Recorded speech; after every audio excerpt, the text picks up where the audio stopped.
એ તો મારી વેવાણે કથા રાખી હતી એના ઘરે, એટલે અમને કીધું હતું કે કથામાં આવજો, એટલે પહોંચી ગઈશું મારા વેવાણની ઘરે. કથામાં સત્યનારાયણ ભગવાનની પોથી છે અને વધાવી લીધી છે, અને આશીર્વાદ માંગુ છું કે હે સત્યનારાયણ ભગવાન, મારી ચેનલમાં જલ્દી 1000 સબસ્ક્રાઈબ કમ્પ્લીટ થઈ જાય. અને આ છે મારા જેઠની દીકરી, એ આરતીની થાળી તૈયાર કરે છે. કથા પૂરી થઈ ગઈ છે હવે, અને હવે બે માણાને સત્યનારાયણ ભગવાનની આરતી કરવાની છે. અને તમે બધાય પણ હવે આરતીમાં જોડાઈ જાયજો અને જય સત્યનારાયણ ભગવાન કમેન્ટમાં લખી દેજો. તો જો બે માણા મસ્ત મજાની સત્યનારાયણ ભગવાનની આરતી કરે છે.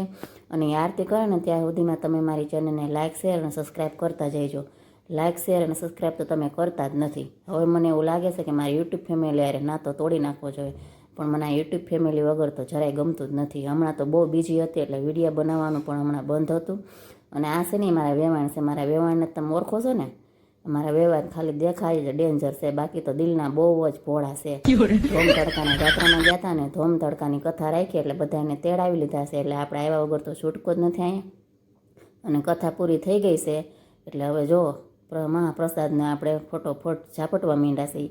અને પહેલાં તો એવું બાયું કરતું કે સત્યનારાયણ ભગવાનની કથામાં જઈને એટલે સ્પેશિયલ પ્રસાદ માટે જાત્યું, પણ હવે તો એવું કાંઈ છે નહીં.